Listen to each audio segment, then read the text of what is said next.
Dans l'épisode d'Un si grand soleil du mercredi 23 novembre 2022, le juge informe le rédacteur du Midi Libre que les toiles vendues de Brenna par Alix, Nadia Fossier, sont authentiques. Marc, César Méric, ne croit pas ses oreilles. Il était certain qu'il s'agissait d'une escroquerie. Au vu du tournant pris par l'affaire, son rédacteur en chef lui conseille d'appeler Alix pour lui présenter ses excuses. Il ne faudrait pas que cette dernière ait l'idée d'attaquer le journal en justice pour diffamation. De son côté, Alix réinstalle les toiles de Brenna à la galerie. Daniel Brenna, le fils du peintre, avoue avoir lui-même douté de leur authenticité. Il aurait été possible, en effet, qu'Alix soit victime d'un faussaire. Leur conversation est interrompue par Hélène, Sophie Letellier, qui se présente à Daniel Brenna comme la collectionneuse anonyme des tableaux de son père. Ce dernier avoue avoir été très surpris d'apprendre que son père avait eu une liaison. Il se demande combien de maîtresses a eu celui-ci, et s'il a offert d'autres tableaux à ces dernières. Une hypothèse qui fait beaucoup réagir Alix et Hélène. Sur le conseil de son rédacteur, Marc appelle Alix pour lui présenter ses excuses et l'informe qu'un correctif va être publié. Alix se montre compréhensive mais lui demande d'écrire de beaux articles sur ses 3 prochaines expositions pour se faire pardonner. En fin de journée, Hélène fait part à Victor, Bertrand Farge, de sa décision de quitter l'hôpital. Elle a l'impression de ne plus y être à sa place et souhaite profiter de la vente de ses toiles pour tourner la page. Alix, de son côté, se rend dans la cabane d'un peintre pour sabrer le champagne. A-t-elle donc vendu de faux Brenna? Que cache Marion? De bon matin, Guillaume, Manuel Blanc, passe voir Elisabeth, Christelle Labaude, et lui présente ses excuses pour la veille. Il regrette de l'avoir menacée pour qu'elle le couvre et lui assure qu'il n'aurait jamais révélé la vérité sur Julien, Jérémy Bansté, même si elle avait refusé de faire un faux témoignage.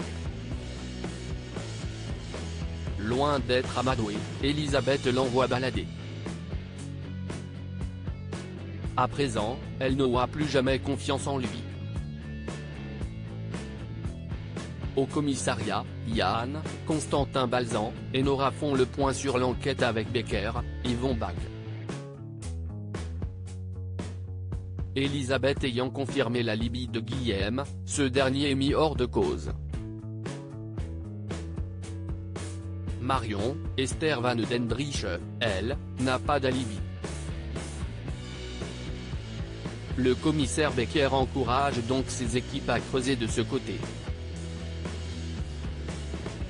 Plus tard, Yann et Nora reçoivent la femme de ménage de Sylvie Magne, Olivia Bruno, pour un interrogatoire. Cette dernière révèle que quelques jours avant la mort de Sylvie, elle et Marion se sont disputées.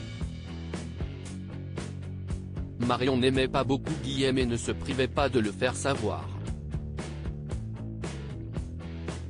Fort de ces informations, les policiers convoquent à nouveau Marion. La nièce de Sylvie confirme qu'elle n'appréciait pas Guillaume et voyait d'un mauvais œil son mariage avec sa tante. En effet, Sylvie avait tout payé pour leur mariage. Marion avait l'impression que Guillaume profitait d'elle. Lorsqu'elle en a parlé à Sylvie, cette dernière n'a pas apprécié et elles se sont disputées.